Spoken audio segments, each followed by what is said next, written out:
Dakilang Ama na makapangyarihan sa lahat, maraming salamat po, Panginoon, sa biyaya, pagpapala at pag-iingat mo sa bawat isa sa amin. Salamat sa nakalipas na isang linggo at salamat sa isang panibagong linggo na yung ibinigay sa amin, Panginoon. Panginoon, umpisa namin ang linggong ito na nagbibigay ng pagpupuri, pasasalamat sa iyo. At nagpapahayag, Panginoon, ng iyong kautusan at ng iyong mga tutulong, Lord. Dalangin ko po, Panginoon, ang inyong alipin na inyong gagamitin sa umagang ito ay paspasan mo ng iyong banal na Espiritu. Lamisan mo ang inyong labi, Panginoon, upang may pahayag at katotohanan. At sa lahat po ng mga makikinig o Diyos, dalangin ko po, Panginoon, ang bukas ng puso at isipan. Kayo, Panginoon, ang magkaloob ng pangunawa at higit sa lahat, Panginoon, ang pagnanais at pagkilos, Panginoon, sa pagsunod at pagtupad ayon sa iyong kalooban. Dalangin namin ito, Panginoon, sa lahat po ng inyong iglesia sa umagang ito sa pangalan ng Jesus. Amen. So, report ko lamang po. Last Thursday, ay ako po yung naging speaker para sa National Prayer Meeting. And then by Friday naman po ay bumiyahe po kami papunta Aurora. Binisita po namin doon yung mission point. Dahil 4 na taon na po yung mission point doon, wala po nakikita ang national na additional na nangyayari. So, inig po namin si Pastora Marilyn. Pastora Marilyn. So, dalawang sasakyan po kami pupunta doon. Isang gabi. Dalawang araw at isang gabi kami doon sa loob po ng unfortunately, hindi po namin nabisita yung baler. Nadaanan namin, 7 kilometers na lang. 7 kilometers na lang yung baler. Pakaliwa. Pero pupuntahan namin diretso. So, tumigil lang kami, tinitigan namin yung signboard. Ano yung baler? Diretso tayo. Diretso. So, hindi na rin namin yung pasyalan. So, hinahanap na namin kung saan yung nangyari yung disgrasya. Doon po sa mga basketball players. Kaya doon pa pala, around 20 kilometers pa layo. Doon sa... So, anyway, naging maayos naman po.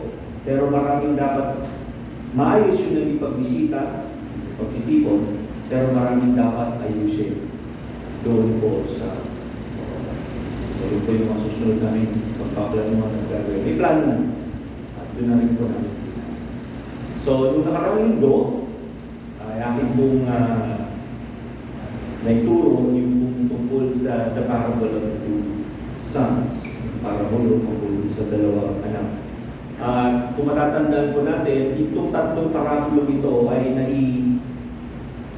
naihayag o naikwento, naituro ng ating Panginoong Hesus bilang pagtugon sa pag-question sa kanyang authority. So, matatandaan niyo yung una, sa parable of the two sons, may dalawang anak, sumusunod at yung umuo na hindi sumunod at yung pasaway na sumunod. So, may naman po ay tungkol naman sa the parable of the wicked tenants. Pag tinawag natin tenants, normally yan ay nasa kaisipan natin. Pag tenants, sinasabi natin tenants, ito ay parang mga umuupa. Tama po ba? Nangungupahan. No? Yung tenants ay nangungupahan, ay umuupa. So kung halimbawa tayo, dito sa loob ng iglesia nito, itong building na to, itong floor na to, itong second floor na to, tayo po ay tinatawag ng yung BMC Zion mismo, yung church, ay tenant. Diba? Tayo ay katiwala. Tayo ay pinupahan natin ito, pinagkatiwala sa ating alagaan, ayusin, at gawin ng tama. So kung makikita ko rin, sabi nga ni Brother Rodel, natutuwa ko yung may-ari kapag nakikita niya na yung bagay na ipinagkatiwala niya ay nagiging maganda at maayos. Ano po ba? Naalala ko po nung kami nandun sa Moro, nung inupahan namin yung iglesia doon sa Moro, nung tinignan namin yung lugar, hindi mo maipaliwanag. No? Kasi tinignan namin, butas lahat ng dingding, kung ano-anong pinagpupukpok ng upahan. Tapos, yung pintuan ng banyo, sira. Pagpasok ko dun sa likod, puro ng alikabok, puro ng ano. So, ang una namin ginawa, nila Pastor Royal, ay namili kami ng gamit. Pagkatapos namin mamili ng gamit, ay inumpisahan namin linisin. Ang akala ko nung may-ari, ay lilinisan lang namin. Pagkatapos nun ay tapos na. Wala kaming gagawin. Pero nung inumpisahan na po namin kiskisin yung mga dingding, inumpisahan na namin lagyan ng mga masilya, yung mga butas, inumpisahan na namin pinturahan, pinaganda, yung banyo na hindi mo kaya upuan, ay pwede na upuan, no? Ay pwede na upuan. Yung pintuan na kailangan mong buhatin para sara, ay isasara na maayos, no? At yung flooring ay nilagyan namin ng rubberized na flooring. Alam niyo kung pumunta yung may-ari doon, sabi niya sa akin, sabi niya, Pastor, bakit niyo pa pinapaganda? Bakit niyo pa pagaganda rin? Yun ang tanong niya sa akin. Nasabi ko sa kanya, siyempre po kasi gagawin namin pananampalataya. Yan ang sabi ko.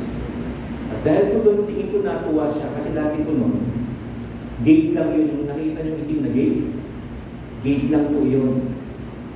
Ngayon, kapag dumaan yung truck na malalaki doon sa daanan, meron kayong libreng pulbo sa loob. Totoo yan. Kasi yung gate, butas-butas yun. Butas-butas yun. So pag dumaan yun, bibilis pa naman, pag dumaan. Ang mga truck po doon, pag nakasalubong ko, kailangan kong gumilid.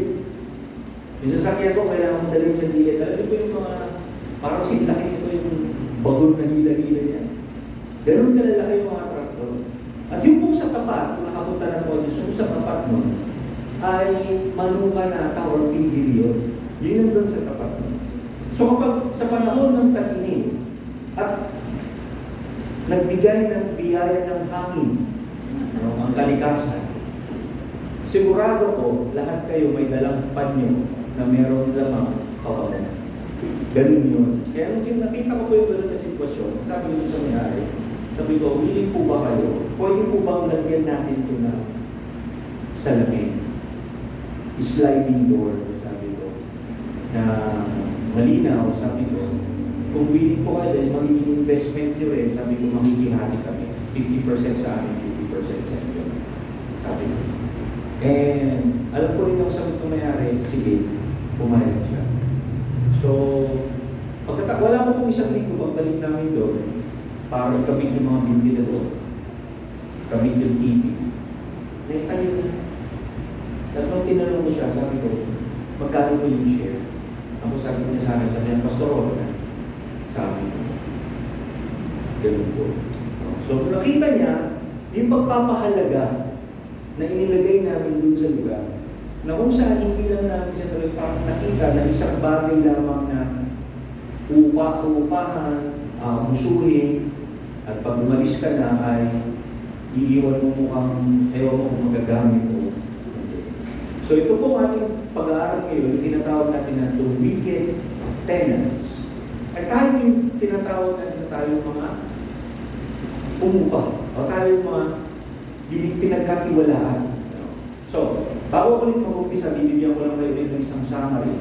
Sabi niyo doon, ito again, sa chapter 21, ito yung pumasok ng ating Panginoon sa loob ng Jerusalem. Ito yung may palaspas tayo, tama?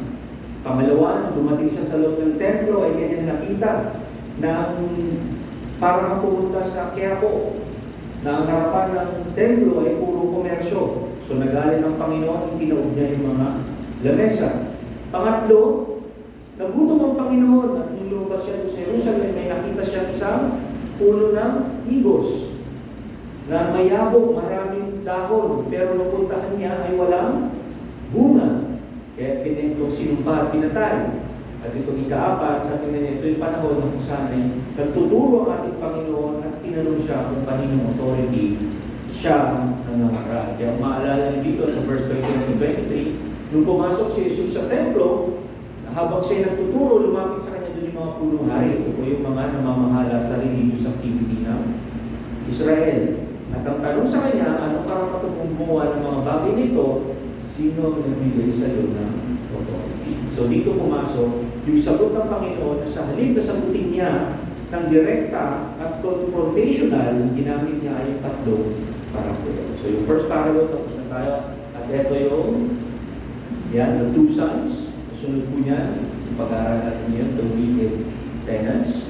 At the parable of the wicked tenants. So, alam po ninyo, sino dito yung may buko? Tapos ngayon pa kayo. Ako, ayun, si Sister, alam mo, kami namin yung Sister Shirley. Sino po may buko ito, Sister Shirley? Ako, marami akong lupa. Papasok. Hindi nga lang hektarya. Ang hirap ba? Ang hirap ba lang yan? Ang hirap ba lang? So, alam ko ninyo, bakit ginamit ni Jesus Christ yung specifically patungkol dito sa mga tenants? So, ito po yan. Historically, basahin muna natin. Sabi niya, sa Matthew 21, verse 33 hanggang 46, pakinggan ninyo ang isa pang kalinhaga, sabi ni Jesus. May isang taong nagtanim ng ubas sa kanyang bukid. Binakuran niya ang ubasan, nilagyan ng pisaan, pagkuha ng wine, juice, at tinayuan ng isang mataas na bantayan. Ito yung guardhouse, para magbantay at hindi manakawan. Pagkatapos, ang ubasan ay kanyang pinaalagaan sa mga katiwala at siya'y nagpunta sa ibang lupain. So, lumipat siya ng lugar. Nang dumating ang panahon ng pitasan ng ubas, pinapunta ng may-ari ng ubasan ang kanyang mga tauhan upang kunin sa mga katiwala ang kanyang parte. So, kukunin niya yung kanyang share. Ngunit sinunggaban ng mga katiwala ang mga tauhan, binugbog nila ang isa, pinatay ang ikalawa, binato ang ikatlo. Pinapunta uli ng may-ari ang mas marami pang tauhan. Ngunit ganoon din ang ginawa ng mga katiwala sa mga ito. Sa kahuli-hulihan, pinapunta niya ang kanyang anak na lalaki. Sabi niya sa sarili, marahil na may igagalang nila ang aking anak. Ngunit nang makita ng mga katiwala ang anak, sila'y nag-usap-usap. Ito ang tagapagmana. Hali kayo, patayin natin siya upang mapasa atin ang kanyang mamanahin. Kaya siya'y sinunggaban nila, inilabas sa ubasan, at pinatay. At tinanong sila ni Jesus, pagbalik ng may-ari ng ubasan, ano kaya ang gagawin niya sa mga taong iyon? Sumagot sila, lilipulin niya ang mga masasamang iyon at paalagaan ang ubasan sa ibang katiwala na magbibigay sa kanya ng kaparte sa panahon ng pamimitas. Nagpatuloy si Jesus, hindi pa ba ninyo nababasa ang talatang ito sa kautusan? Ang batong itinakwil ng mga tagapagtayo ng bahay ang siyang naging batong panluluan. Ginawa ito ng Panginoon at ito'y kahangahangang pagmasdan. Kaya nga sinasabi ko sa inyo, ang kaharian ng Diyos ay kukunin sa inyo at ibibigay sa mga taong tapat na maglilingkod sa Kanya. Ang bumagsak sa batong ito ay magkakadurog-durog at ang mabagsakan nito ay magkakaluray-luray. Narinig ng mga punong pari at ng mga pariseo ang talinhaga ni Jesus at naunawaan nilang silang pinapatamaan niya. Siya'y nagkapinsanan nila, ngunit natakot sila sa mga tao sapagkat kinikilala ng mga ito na si Jesus ay isang propeta. So, ayan. So, yan po yung kwento. Basically, in summary, may isang tao mayaman, nagtanim ng ubasan, aalis, kumuha siya ng tagapangalaga, tenants. Noong panahon ng pitasan, panahon ng pag-aani, natural lamang na mapapadala siya para kunin kanyang parte. At kung pinadala niya yung kanyang mga tauhan, ang lahat ay pinatay, binato o sinaktan. At dahil doon, siyempre, kung sino yung mga to, ang papadala mo ay yung kadugo mo. Right? Ang mag-anak o kapamilya mo, pinadala niya yung kanyang nag-iisang anak. So, pagdating doon, sinunggaban nila yung kanyang anak na lalaki, dinala sa labasan at saka pinatay. So, basically, kung titignan mo yun, parang signos, parang it's a story of Christ. Right? So, kaya natanong ko po kayo kanina, kung sino yung may mga lupain dito, yung po, technically, sabi nga, historically, the setup Jesus describes, an absentee landlord leasing land to tenant farmers, was incredibly common in the first century Galilee and Judea. Common yan na ginagawa mo. Sa panahon din natin ngayon, ganyan din. Meron tayong tinatawag dyan, no? Sa amin, ang tawag sa amin doon, yung tinatawag na posture. Posture. Anong tawag doon? Ibig sabihin ito, halimbawa, yung isang, meron kang lupa, no? Halimbawa, si Genesis, may lupa. Sabihin natin, 2 hektarya. Doon sa lupa ng 2 hektarya na yun, merong parang lupahan niya. So let's say, sasabihin kay Genesis, pabayaran ko ng 100,000 sa loob ng 3 taon ay sa yung lahat ng mga ay akin na muna. Diba? Yun yung isa. Yung pangalawa naman, meron yung iba na kung saan, sasakain ko yung lupain mo, no? Pagdating ng ani, yung nagtanim at nagalaga, 60%. Yung may-ari ng lupa ay 40%. So, technically, yung paraan na tenancy na yan ay nangyayari pa rin hanggang sa ngayon. Tama? Siguro kung meron pa yung mga lupain sa probinsya ninyo, no? Kung meron pa yung mga hacienda, kasi si Sister Shirley meron, ganun, no? Ganun siya. Ganun yung nangyayari. So, basically, kung ano yung napag-usapan, yun ang ginagawa. Pero noong panahon po na yan, pag tinawag kang landlord, hindi po yan landlord lamang ng 1 hektarya ng lupa, 2 hektarya ng lupa. Hindi. Daang hektarya yan. Napakalaking lupain yan pag tinawag kang landlord. Kaya nga, kung makikita rin yan, sabi niya, tensions between poor tenants and wealthy landowners were notoriously high, often boiling off into agrarian revolts. Bakit? Kasi hindi lamang iisa, dalawa, tatlo tauhan na meron ka o na sasaka dun sa iyong lupain. Ito po ay umabot ng daan, pamilya ang nandoon na nakikinabang. So kapag pumunta ka ron, kukunin mo lang yung share mo. Kung minsan, yung mga nakatira doon ay nagre-rebelde doon sa kanilang mga amo o doon sa may-ari ng lupa. So yun po yung pag-aaral natin. So gusto ko lang bigyan ng ito, no? Tingnan natin yung elements. So yung landowner, doon gusto ko makita niyo to kasi para mas maintindihan niyo yung kwento.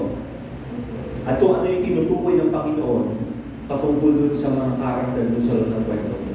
So yung landowner ay sino? Ang Diyos.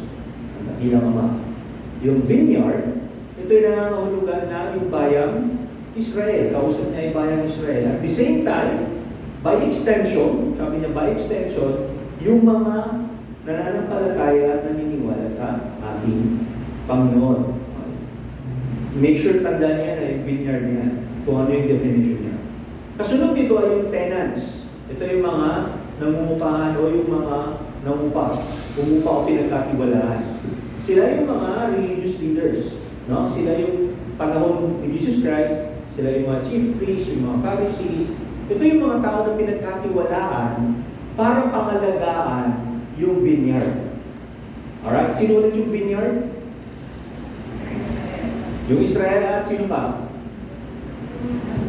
Yung mga nanampalataya, yung mga kumilala. Sa panahon natin ngayon, siguro, hindi man direkta na sinasabi na yun na yung iglesia, pero lahat ng nanampalataya. Ang trabaho ng tenants, alagaan yung vineyard. Okay? So, technically, kung sa setting natin ngayon, kayo yung vineyard, ako yung tenant. Okay, kami mga religious leaders and tenant. Anything na may position for the caring of the vineyard ay yung tinatawag na tenants. Okay? Next, sino yung servants na pinadala ng landowner? So yung servants, tinutukoy ni Jesus Christ dito at that time, at that particular moment, na tinuturo niya itong parable na ito, was the Old Testament prophets. Ito yung mga propeta na pinapadala ng ating Diyos para magpaalala, magbalik loob, no? Na kung saan yung mga leader ng Israel at that time, anong ginagawa sa kanila? Hinahunting, pinapatay, diba? At the same time, nangyari yan sa panahon ni Jesus Christ, diba? Yung mga apostol o yung mga tagapaglingkod ng tapat, tinatawag din yung mga servants. At ano yung trabaho nila? Bigyan ko kayo ng magandang example. Si John the Baptist. Sino si John the Baptist? Si John, diba? Si John. Si John the Baptist ay si John. Bakit siya naging the Baptist? Kasi siya yung babautismo. So naging ano yun, kumbaga parang nickname o parang isang pagpapaalala na yun yung kanyang ginagawa. Okay? Bakit pinugutan ng ulo si John the Baptist?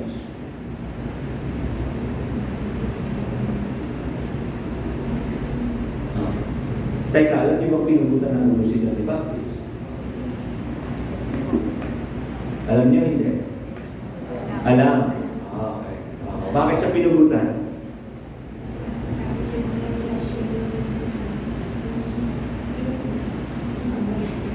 Ayan, Sister Beck. No? Hinuli siya, pagkatapos siyang huliin, for one reason. Bakit siya pinulo?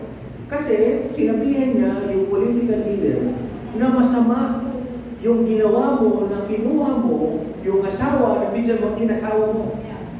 Yun yung sinabi niya. Sinabi niya, kung nagkukumit ka ng adultery, at hindi yan yung kalooban ng Panginoon. So, anong ginawa sa kanya? Ikinulo.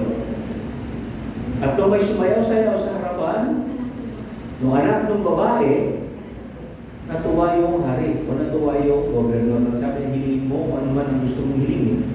Kahit kalahati ng aming kaharian na ibibigay ko sa'yo, which means, kumbaga sa pera, open check. Ngayon, sabi nung yung bata, hindi niya alam kung anong hihilingin. Lumapit siya doon sa nanay. Yung nanay, masama ang loob kay John the Baptist. Kaya sabi niya, dalhin mo yung ulo ni John the Baptist sa plato.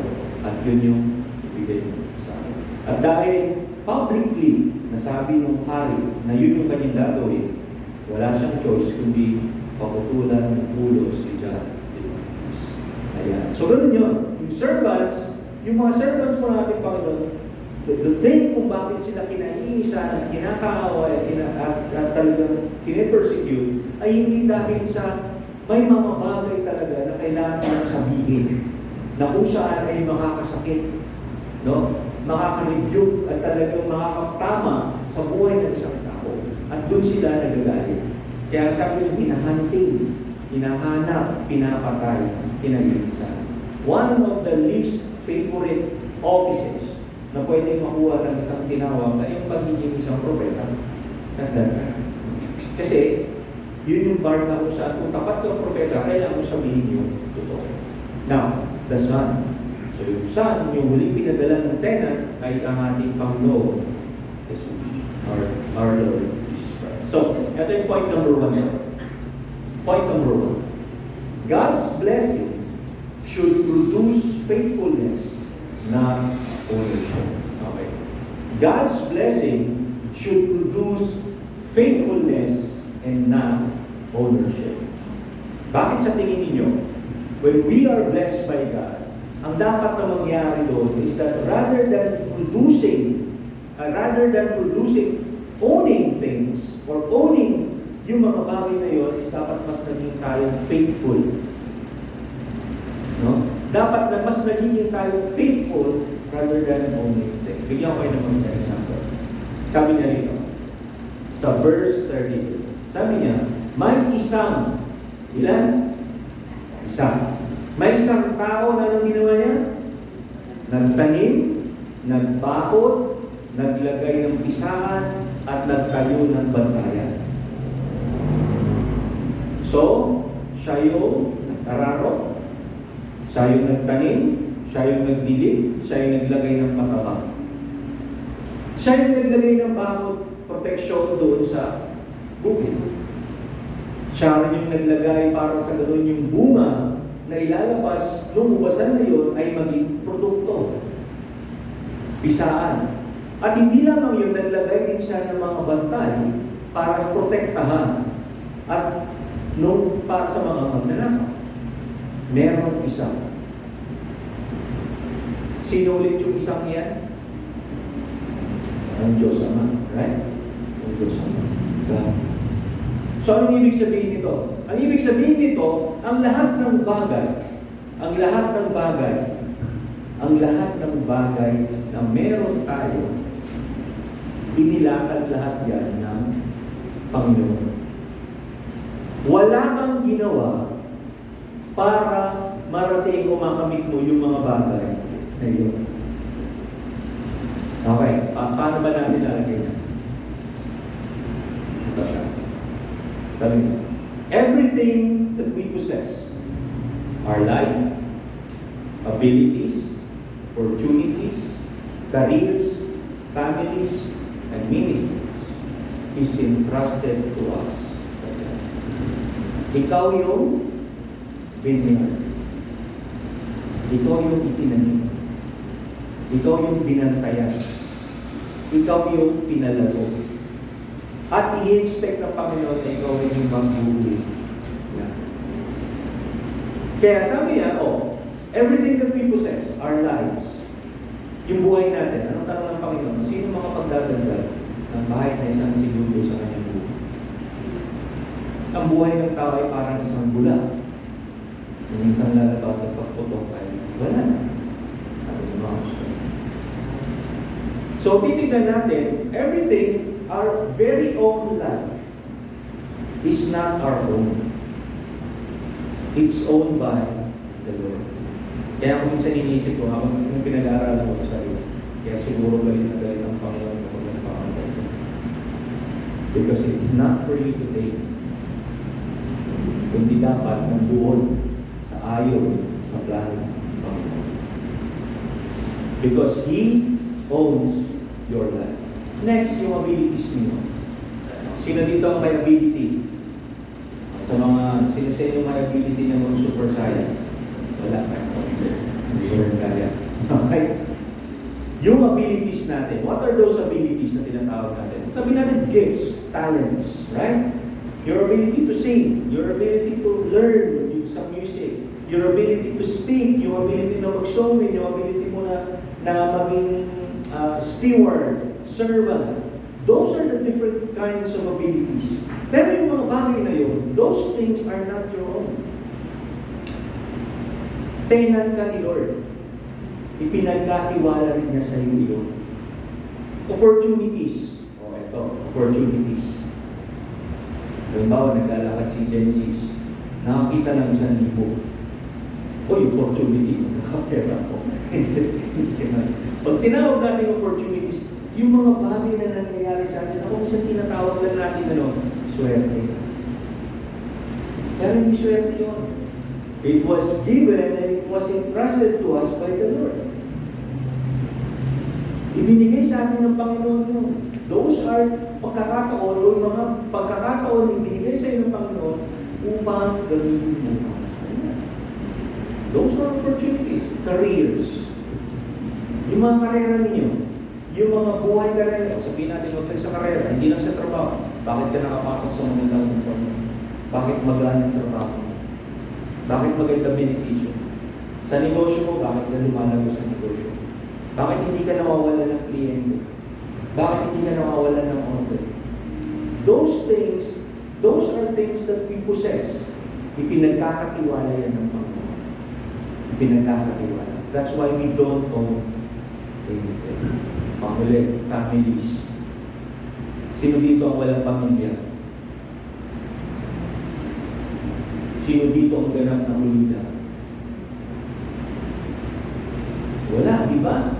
Bawat isa sa atin, meron tayong pamilya na nagmamahal sa atin. Tumitingin sa atin. Nagmamalasakit sa atin. Umiibig sa atin. Nagagalit sa atin. Nagtatampo sa atin. Lahat ng bagay nila. Pero yung bagay na yung pamilya niya yan, ay pinagkatiwala rin sa iyo na, ibinigay niya yan sa iyo. Kesa yung pamilya mo ay, sabihin natin, magulo. Kesa yung pamilya mo ay masaya. Kesa yung pamilya mo ay perfecto. Lahat ng bagay na yun ay pinagkatiwala lamang sa atin. Ministries. yung ating mga pagkatawa. Tinawag kang maging taga-awit, tinawag kang maging musikero, tinawag kang maging taga-pangarap, tinawag kang maging pastor, tinawag kang taga-bukas ng pinto, tinawag kang taga-linis doon. Lahat ng bagay na yan, itinalaga ng Panginoon, ipinagkatiwala niya sa'yo. Ikaw yung vineyard, ikaw yung nilagay sa'yo. Ano sabi pinarito? Yet the tenants gradually forgot they were stewards and began acting as slaves. Yan ang problema. Yan ang malaking problema. Bakit ganun na lamang yung pagre-rebelde ng mga tao ngayon na kung saan naisip nila na patayin yung mga pinadala para kunin yung parte ng kanilang landlord? Bakit? Kasi nakalimutan nila na sila man lang ay pinagkatiwalaan lang. Meron silang purpose.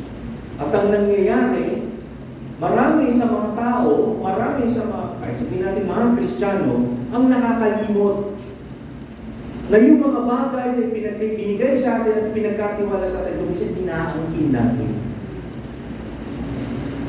Inaangkin na natin. At sinasabi na natin na sa akin yun, ako yun. Mahal ba si Genesis? Sabihin niya. Bakit si Genesis ngayon ang napili? Bakit? Nakatalo si Toy. Bakit si Genesis ang napili ko? Kasi gising siya ngayon. Nakatigal siya sa akin ngayon, nakapiting siya sa akin ngayon. Baka yuyuko ka, baka sila. Sabihin natin si Genesis. Kung ba si Genesis? Sabihin natin, sabi na, aral siya mag-drugs. And then, sasabihin niya sa sarili niya, magaling na ako mag-drugs. Okay? Magaling na ako mag-drugs. Ang sasabihin niya sa sarili niya, magaling na ako mag-drugs kasi pinag-aralan ko mabuti. May mali sa sinabi niya? Wala naman, di ba? Yung talagang pinaghirapan naman niya talaga, pinag-aralan naman niya talaga. Gumaling siya sa bagay na yun. Pero ano yung bagay na hindi tama sa sinabi? Yes.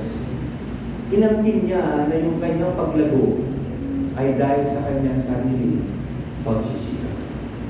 Inangkin niya na yung kanyang pagkahusay ay dahil sa kanyang sariling gawa o talento na ibigay. Hindi niya ina-acknowledge na yung talentong iyon, yung pagkaunawa na yun, ay ibinigay sa kanya ng Panginoon dahil mayroong purpose. Kundi nakikita niya yung kanyang sarili na tumutugtog siya at humusay doon dahil sa para sa kanya, yung bagay na yun ay naabot ko dahil sa sarili ko lakas, sa sarili ko talim, sa sarili ko gawa. Nag-effort ako, kaya nagtagumpay ako. Lahat ba nang nag-effort nagkatagumpay? Kaya wala tayong karapatan na sabihin, no, na dahil nag-effort ako ay nagtagumpay ako. Kasi sa isang mananampalataya, ang lahat ng effort niya ay inilalakad niya sa harapan ng Panginoon nang sana ay magtagumpay. Nananampalataya siya na yung kanyang ginagawa ay magkakaroon ng bunga. Pero hindi lahat ay nagiging successful. Sino na ba dito na ang lahat ng plano niya na ginawa niya ay nagtagumpay? Sabihin mo na lang sa akin.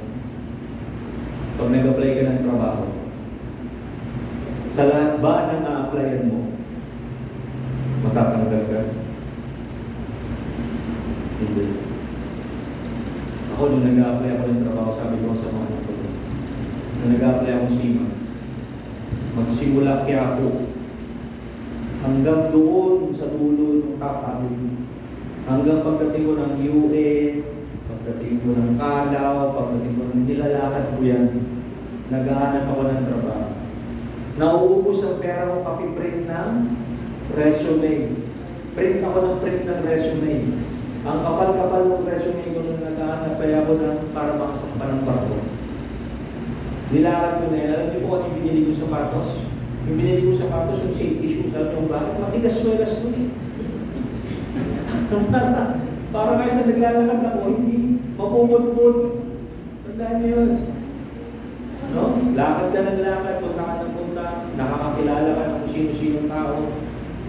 Pag may nakita kang kasama mo, aplikante, saan ka nag-exam, Brad? Doon ako nag-exam, may operation doon sa banda yan. Punta ako sa kayo, pupuntahan mo yun ngayon. Mag-i-exam ka. No? Pagkatapos mo mag-exam, sasabihin sa'yo, patawag ka na lang natin. Ha? Alis ka na naman. Isang taon na, hindi ka magtinawagan. Di ba? Ganun yun. No? Merong effort na tayong ginagawa, pero ang Panginoon ang magbibigay ng tayo. Kaya kahit na anumang bagay na ginagawa natin sa Panginoon, tandaan mo, ibinigay sa iyo ng Panginoon. Pero kung gagawin, pero kung ang ating pag-iisip o yung ating puso ay ating nilalagay na ating yun, tayo yun, kahit kailan na hindi magiging papuri-puri sa harapan ng Panginoon. Alam niyo po kung bakit? People often believe it's my life. Minsan na pag may pinagsasabihin ka, sasabihin mo ba, pakialam mo yung buhay ko to. Diba? Huwag naman, ikaw naman ang magkakasakit. Hindi naman ikaw magkakasakit. Ako naman. Sino nakarinig na? Kung magulang kayo, nakarinig na kayo. May mga nagsasabihin na, buhay ko to, huwag ka mag-alala. Pag nasira, hindi ako lalapit sa iyo. Ganyan ba? Diba? It's my life. Buhay ko to eh. O ano ba pinaniniwala ng bawat tao?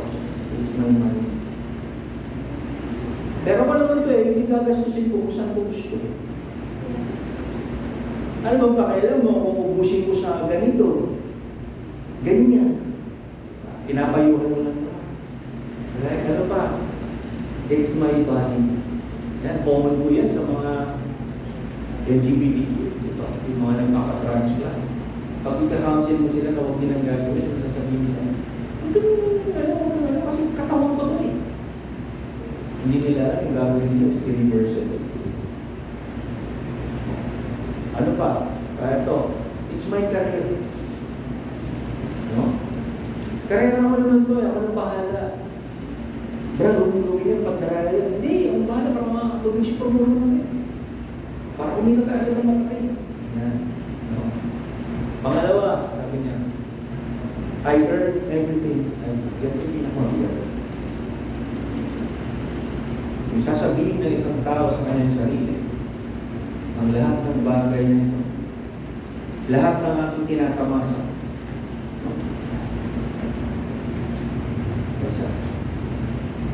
pinagpaguran ko to eh, pinaghirapan ko to. Tingin mo ba, kaya ako na kasi when we forget kung ating makakalimutan kung sino yung nagbigay at nawala yung takot natin sa Diyos, masasabi ko yan lang sa Diyos. Sasabihin niyo lang sa Diyos. Sabihin mo, kotse ako kasi pakahirap ako eh. Hindi na ako natulog, 24/7. Diba? Pumayag ako ng 10 trabaho sa isang araw. Kumita ako ng ganito. Alam niyo yun? When you take, hindi ko sinasabi na huwag kayo mag-effort. Misinterpret. Yes. Pagpakasipag kayo. Pagtrabaho kayo. Earn. Mag-ibon kayo. Yes. Pero ito yung isang bagay na huwag mong gagawin. Never claim that you were successful because of your own.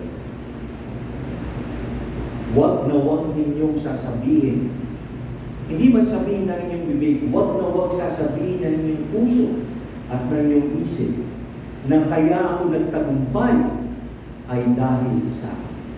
Nag-effort ako, nagtrabaho ako, gumawa ako, ako'y dito, ako'y gumawa yan, ako'y gumawa yan, ako'y gumawa yan. Wala kang ipagmamalaki sa harapan ng Panginoon. Bakit? Hindi mo ulitin to, hindi mo nga madagdagan ng isang segundo yung buhay. How much more you will say na ang dahilan kung bakit ako ganito ay dahil sa sarili. Now, sabi niya rito sa Psalms chapter 24 verse 1, sabi niya, ang buong daigdig at ang lahat ng naroon ang may-ari si Yahweh na ating Panginoon. So again, God owns everything. Ito pa po, ang reminder, Deuteronomy chapter 8 verse 17 to 18, itong sabi na, kaya huwag na huwag ninyong iisipin na ang kayamanan ninyo'y bunga ng sariling lakas at kakayahan. Subalit alalahanin ninyong si Yahweh na inyong Diyos ang nagbigay sa inyo ng lakas upang yumaman kayo. Ginagawa niya ito bilang pagtupad niya sa kanyang pangako sa inyong mga ninyo. So it's not, again, niremind yan ni Moses. Sabi niyo, huwag niyong isipin na tayo naging successful dito sa ating dahil naging magaling kayong magplano, dahil naging magaling kayo sa paggawa, dahil meron kayong pagkakaisa, dahil meron kayong salapi o meron kayong mga bagay na ito. Hindi. Sabi niya, ibinigay lang sa inyo yan ng lakas. Bakit? Dahil meron pangako ang Diyos. Meron pangako rin ng Diyos sa atin, sa iglesia, sa lahat ng nananampalataya sa Kanya. Kaya ang lahat ng tagumpay ng isang mananampalataya dapat nakabigay ng pagtuturi sa Panginoon. Pangalawa. Ito pa yung pangalawa. So ito yung tanong pala. Sorry, ito yung pangalawa. Tanong. Is my life... Yan. Ngayon nag-iisip. Anak ko pa ano yung po? Sabi niya dito, is my life producing fruit for God's kingdom or only for my own success? Yeah. Yung buhay ko ba ay nagbubunga sa lahat ng aspeto? Sa karera, sa buhay, sa pamilya, sa ministry, para sa kahayaan ng Diyos o para lang masabi na ako ay maging successful? Kahit po sa isang mga pastor, may sakit yan. No?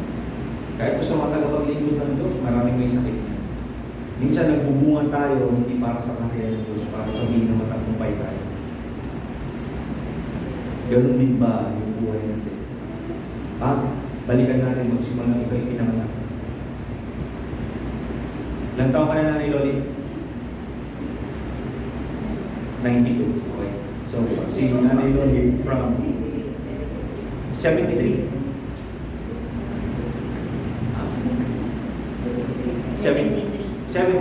Okay. So, si Nanay Loli from sa panahon ng kanyang pagkasilang hanggang sa taon na to, 73 years old. Can you honestly say, sasabihin mo, yung aking buhay ba was a life na ginamit ko para magbunga, para sa karya ng Diyos? O ginamit ko yung 73 years na ipinagkatiwala sa akin ng Panginoon para sa aking sarili success? Ayan. Pero hindi yan yung pag-uusapan nyo. Diba? So, pangalawa, God's patience should lead to repentance and not greater rebellion. Bakit? Ito. Ngunit sinunggaban ng mga katiwala ang tauhan, binugbog yung isa, pinatay ang ikalawa, binato yung ikatlo, at pinapunta pa ng may-ari ang mas marami pang tauhan niya. Alright, so ano nangyari? Every single time na mag-fail yung pinadala o walang nakikitang pagbabalik o pagresulta, ang ginagawa lamang ng ating Diyos sa mga ipatuloy sa nagpapadala. Kaya sabi ko rito, God's patience, yung pagtitiis, pagtsatsaga ng Panginoon sa bawat isa sa atin, ay dapat magbunga ng pagsisisi at hindi dapat magbunga ng pagtigas ng ulo. The owner repeatedly sent servants. Ano yung ibig sabihin nun? Every servant represents another opportunity. Ibibigay ng Panginoon yun. Sa bawat panahon na siya nagpapadala, papaalala, nagre-remind, nangangaral, binibigyan kanya ng oportunidad, binibigyan kanya ng pagkakataon. Pangalawa, another warning. Palagi kanya binibigyan ng warning. At pangatlo, palagi kanya ulit iniimbita. Bumalik ka sa akin. Bumalik ka sa akin. Pagbalik loob ka sa akin. Pangapat, another chance to repent. Hinihingi niya na ikaw ay magsisi. Ikaw ay magpanumbalik loob. Pero anong nangyayari? Instead of responding, the tenants became increasingly violent. Bakit naging increasingly violent? Ito po, balikan natin. Noong una, ang ginawa? Binugbog lang. So, nabuhay hindi. Nabuhay. Siguro nasa coma lang. Binugbog eh. Next, yung sumunod na pinadala, ang ginawa? Pinatay na. Hindi ko alam kung paano pinatay. Maswerte ko binaril. No? Kasi walang mararamdaman, lalo lang sa sentido. Yung pangatlo, binato. Ano sa tingin niyo kapag binato ka? Torture yan. Torture yan. Sino yung gusto ng binato? Si Esteban. Right? Si Esteban. Isipin mo, unang tama sa'yo dito, unang tama sa'yo dito, hindi ko siya tatakang. Torture yan. That's a very slow form of death. Slow form of death yan, yung pagbabato. So kung titignan mo, habang may pinapadala na mas lalong lumalala yung ginagawa nila. Mas lalong lumalala yung ginagawa nila. Mas lalo silang nagpapakasama. Mas lalo silang nagiging violent. At kaya sabi nga doon, pinapunta ng may-ari, ang mas marami pa.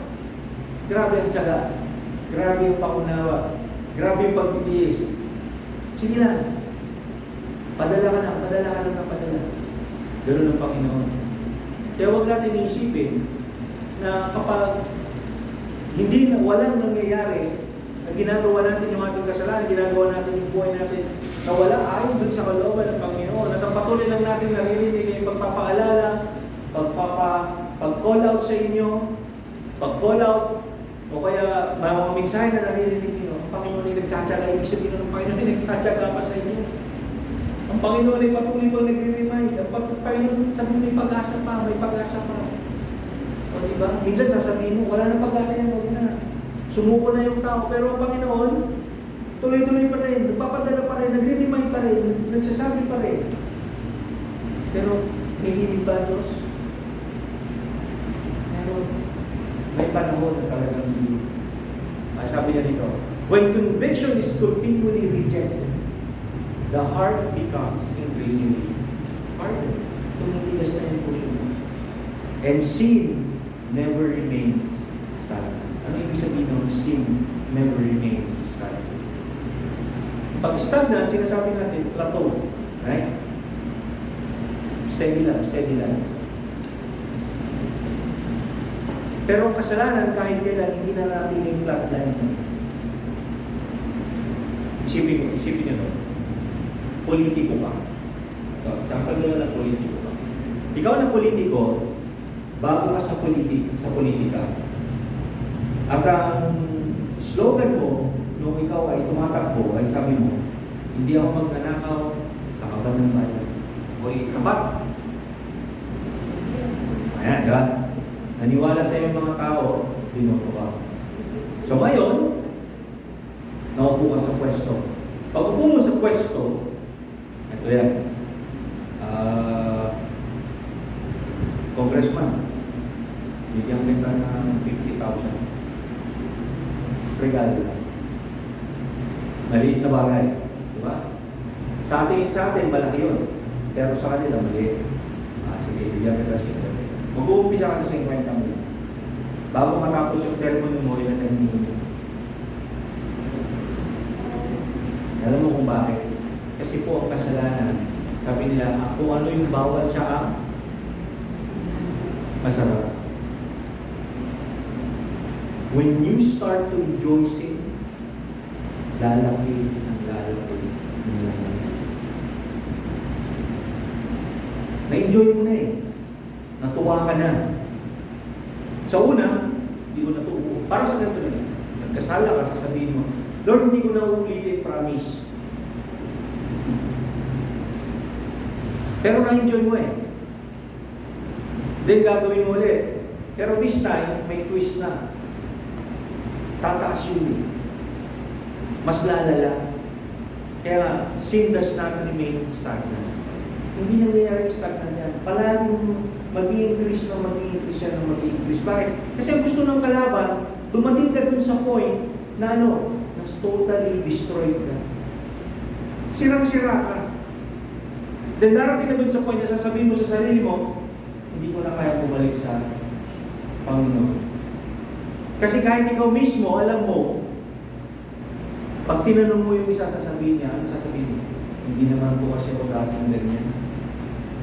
Nag-umpisa lang ako sa ganito, hindi pagpapalala ang nagpalala. Why? Kasi kahit na anong paalala, conviction, papaalala sa iyo, natin ang magulang mo o kahit sino, nananatili ka, matigas ang ulo. Lalala at lalala, yung talaga. Now, people hear sermons, podcast, YouTube messages. Hindi ko nilagay yung Facebook Reels dyan kasi podcast na yan. Marami kang Bible apps.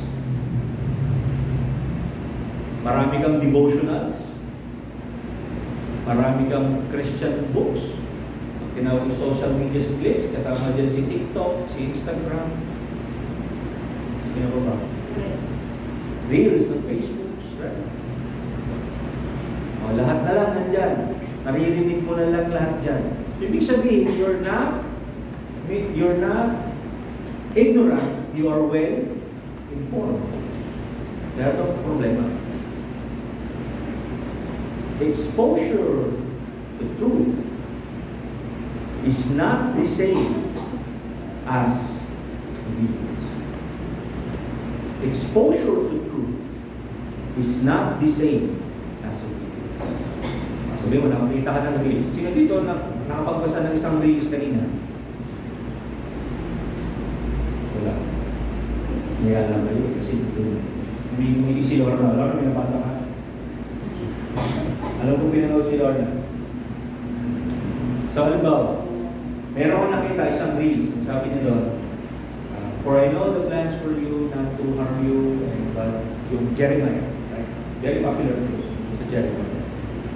Is there truth in it? Yes, may katotohanan yung verse nila. Nothing that comes out from this book ay hindi totoo. Kahit fraction lang yan, it's always the truth. Factual. Totoo yan palagi. Pumunta kasi sa church ngayon, nakarinig ka ng sermon, alam mo totoo.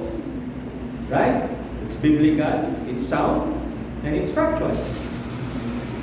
Exposure. Pumunta ka sa isang seminar, biyaya ka sa isang seminar, nakinig ka, nag-take notes ka, lahat ng bagay na yun, ginawa mo, doon ka, that's exposure. No? Naimbitahan ka sa isang retreat, no? Nag-ibala ka sa isang retreat, nandun ka, you feel spiritual, that's an exposure. Exposure lang lahat yung mga bagay na yun. Pero it does not change. Hindi nagbabago yung bagay na exposure na yun, yung mga activities na yun, if there's no obedience. Katulad to mga young people, dadalhin mo siya sa youth camp.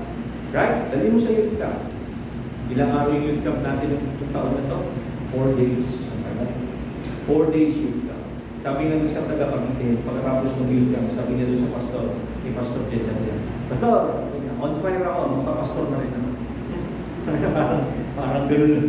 Basta gano'n lang, no? Pastor na rin daw siya. No? So, again, na-expose siya sa isang bagay. that might have changed his mind, maaaring nagpabago sa takbo ng kanyang puso, but it does not dictate obedience. Ang tanong doon is, how will you walk after that exposure? Paano ka ma-expose? Kasi Jesus Christ, kung maalala ninyo, 5,000, 10,000 yung kanyang inaaralan. Correct? Nagkaroon siya ng Sermon on the Mount, libo-libo yung nakikinig sa kanya. They were exposed to a good preaching. Pero ang tanong doon, ilan yung naging obedient? Kung titignan mo, pati yung mga apostol nagtakbuhan nung siya ay inibig. Yan. Kaya ito siya, no? Pangalawang point dito sabi niya, repeated exposure without repentance produces spiritual numbness. Manhid ka na. Ulit ko ito nung last sermon ko, right? Yung pagiging manhid na. So kahit ano na sabihin sa'yo, manhid ka na. Di ba? Parang si Genesis. Ito, si Genesis, sabi ko kay Genesis, halimbawa lang, sabi ko kay Genesis, anak, huwag kang mapupuya. Sabi niya, opa, isang game lang. Yan, isang game lang, sabi niya. Sabi ko, di siyempre ako nasa isip ko, isang game lang pala eh. Di isang game lang. Nagising ako kasi balik lang ako, 2:30, gising na ako. So nagising ako ng 2:30. Paglabas ko doon sa kwarto, sabi ko, doon ko si Genesis. Sabi ko, ano oras na? Sabi niya, pa, tatapusin ko na lang to. Malapit na eh. Babalik na naman ako matutulog. Pag-ising ko ng mga alas 3, andun siya ulit. Hindi pa tapos. Grabe yan. Ano yung klaseng laro yan? Diba? So, ano nangyayari? Sa susunod na gabi, paglabas ko gano'n, kahit anong sabihin ko sa kanya, wala na siya. Hindi niya na naririnig. Hindi niya na pinapakinggan. Kasi pinagbigyan ko eh. So, nangyari, nagiging numb na siya. Even though how many times na-remind ko, nagiging numb. Sabi ko sa linggo bukas, huwag kang magpuyat. Bakit? Kasi nakayuko ka doon sana. Okay lang naman nakayuko. Malay mo, nag-iisip ng malalim.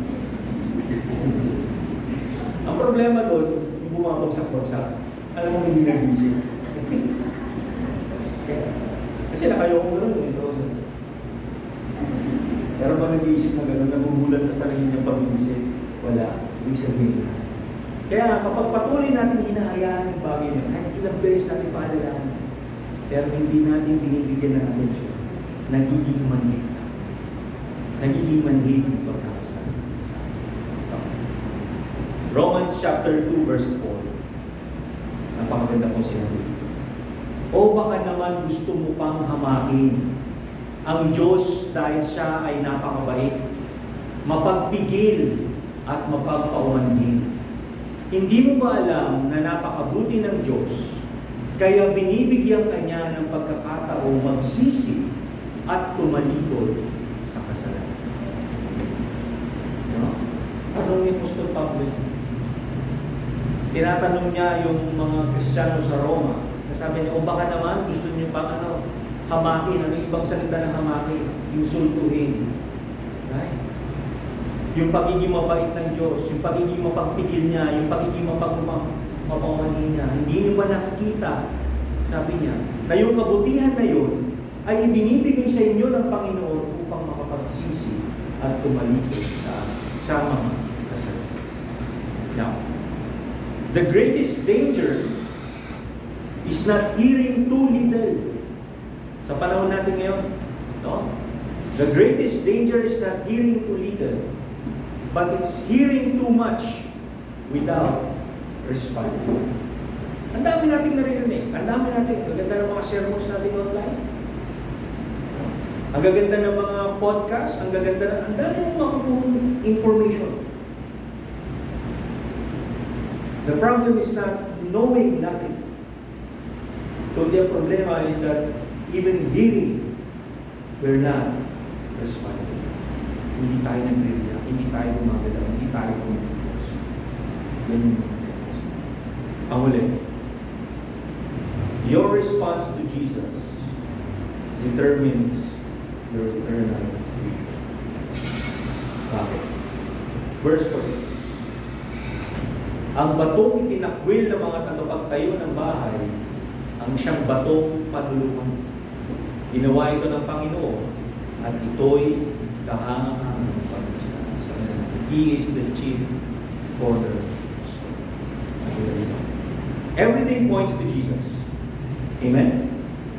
From Old Testament, sabi nga ako ni Pastor Jed, nag-uusap kami, sabi niya, nakakatawa pag-aralan yung Old Testament kasi nag-master siya ng theology.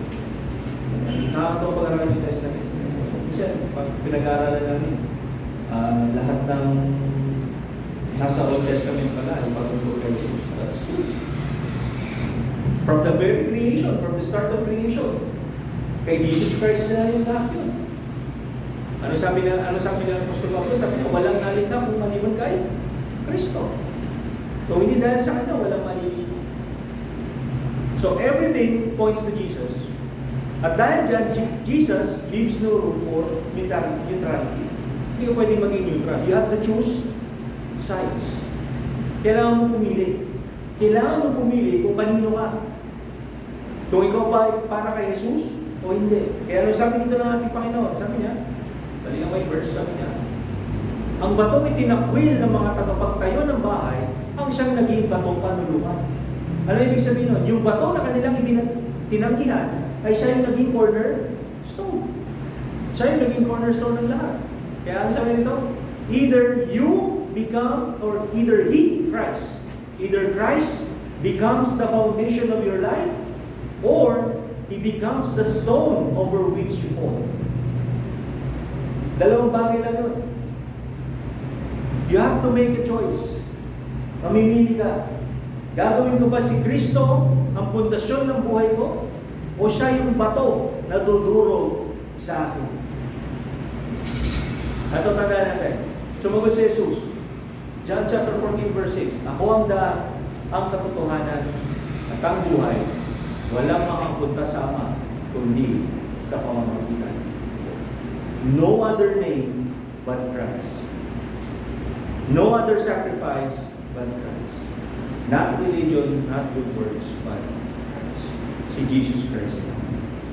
Kaya kung makikita nyo dun sa verse natin kanina, sabi niya, yung batong iyon na nagiging, na naging cornerstone, siya rin yung dudurog. Sabi niya, sila na matatamahan ay magkakaluray. Bakit? Ano sabi ni Apostol Pablo? Ano sabi ni Apostol Pablo? The gospel is an offense to the sinner. It's an offense. Ibig sabihin ito, yung gospel truth ay minsan ay, sabi niya, ay nagiging kapisuran. Yung ebanghelyo daw ay nagiging kapisuran sa mga hindi mananampalataya. Bakit sila nagiging kapisuran? Dahil wala sila. Wala sa kanilang Panginoon. Kaya nagiging kapisuran sa kanila. Kilala nila, pero kapisuran sa kanila. Kaya pag ipinangaral mo si Kristo para sa kanila, parang ayaw na. Gusto kong tanggapin yung blessing, pero ayaw ko sumuko. Ito sabi niya, the greatest rebellion is not breaking God's law, but refusing God's authority. You can break the law. Pwede kang humingi ng tawad. Right? Pag nakagawa ka ng kasalanan, that's breaking the law. Pero if we refuse God's authority sa buhay natin, that's a rebellion na kahit kailan ay hindi tatanggapin ng Panginoon. Bakit? Kasi when we say that God rules us, ibig sabihin ito yung authority na dominates us. Maraming Kristiyano, God wants, gusto nila yung blessing ni Lord, pero ayaw nila yung authority ni Lord sa kanila. Yun na nakakalungkot. Yun yung bagay na nakakalungkot. Nung nandun po kami sa Aurora, may lumapit sa amin. After ng service, lumapit si Pastor Marcos. Nandun kami sa labas ng church. Nag-uusap po sa church. Sabi niya, Pastors, may gusto magpa-counsel sa inyo. Ilan kami mga pastor ko. Eh di, ang gusto sana mangyari, puntahan. Sabi ko, di, papuntahin mo ito para counsel o pastors mo. Ka-counsel sa kanya. So lumapit yung mag-asawa. Yung babae ko ay isang kita. At yung lalaki ay Pilipino. Yung kita Pilipino rin. Pero, kumbaga nasa tribe siya. Kasi doon sa lugar ng pinunta namin sa Aurora, kapitbahay namin yung bundok. Kapitbahay yung bundok. Pag ano bundok mo? So, nung tinanong, papakounsel mo? Ano yung gusto mong pakounsel? Hindi namin alam. Ang gusto rin niya, may background niya. Kaya sabi niya sa akin, sabi niya, paano po ba yung halimbawa ay ikaw ay nag-exhort, di ba? Bago mag-umpisa yung sermon, bago mag-exhort, so hindi namin makuha yung gusto niya i-point out. Then sabi namin sa akin, ano ba ang ministry mo, brother? Hindi niya alam kung ano yung ministry. Hindi niya alam kung ano yung bagay na kanya ginagawa. So tinanong namin, you know what is the church? Sabi niya, hindi ko. Dati ko ako may magkasama. Pero umalis na po. Saan ka na church niya? Dito po kayo dito. Then lumapit si pastor. Sabi niya, saan ka na church? Dito ka na church kaya nito, pastor na ito. Eh di ba galing ka doon kay church pastor na yan? Oh, pero umalis na ako doon. Dito lang kay pastor na ito. Sabi ko, muna ako. Sabi ko, wow. Sabi ko, ganun lang pala lumipat-lipat niya. Then, nung nasa kumakain kami, sabi ni Pastor, sabi niya, problema po doon sa tao doon. Andun yung kanyang desire. To grow, magamit. Andun yung kanyang desire na matuto. Kaya sabi namin, kung gusto mong matuto, pwede ka na magturuan. Pwede ka namin guide kung paano ka dapat umubo, paano ka dapat mangaral, paano ka dapat. Pero ano sabi ni Pastor na, nandun niya Pastor, problema ko doon. Hindi naman suko, yung buhay, mamininom, nandun pa rin yung kanyang mga vices, nandun pa rin yung kanyang mga issue sa buhay.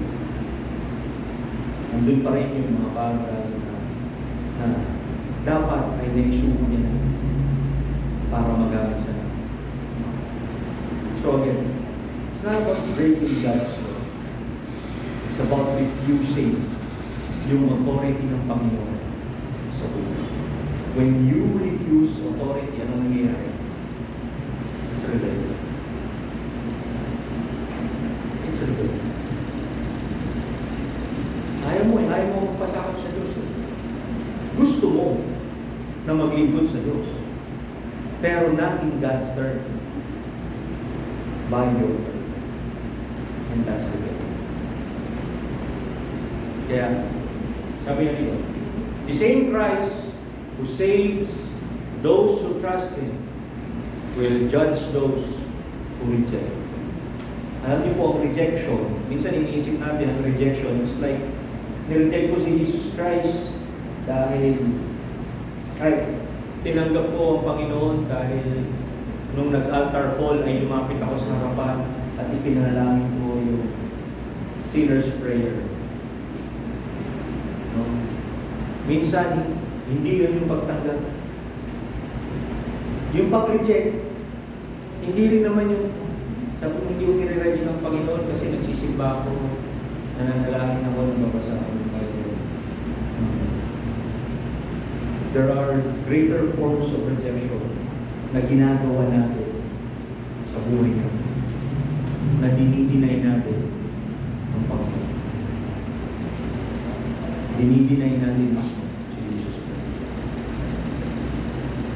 sabi doon, the same Christ who you call God will save yung mga tunay na nagtitiwala sa Kanya at uhusga naman doon sa mga tinatawag siya.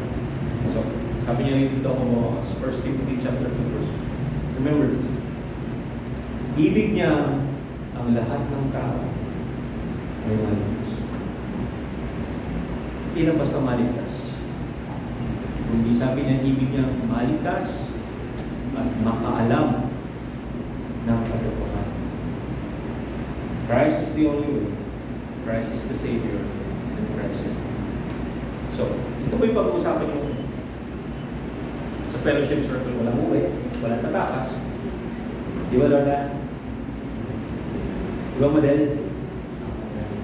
Sabi niya nito, fellowship circle. Sabi niya nito, at present, sa ngayon, sa kasalukuyan, what are some ways you reject Christ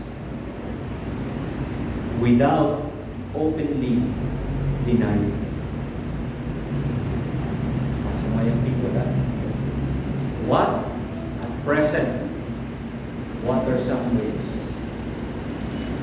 you reject Christ without openly denying Him? Sip-sip na kayo. Sip-sip na kayo. Dalawang bagay. Napunin nyo, yung mga tenants na yun, tayo, we're tenants, we're the vineyard, and we're the tenants. Ang tanong doon, una-una siguro, what the Lord expects from us is that meron siyang happy. Right? May bunga at may happy. At higit sa lahat, yung tapat na ibibigay natin. Hopefully po, meron po tayong tunan ng isip natin para tayo at mas ubalan yung ating pagsunod sa atin. Samayin niyo po ako sa kanila. Kabilang naman ang mga pamilya sa lahat. Panginoon, ang bawat isa sa amin ay inawag. Bawat isa sa aming Panginoon ay pinagkatiwalaan. Bawat isa sa aming Panginoon ay inalaga mo. Hindi ka namin pinili, kundi kami ay pinili mo, Panginoon.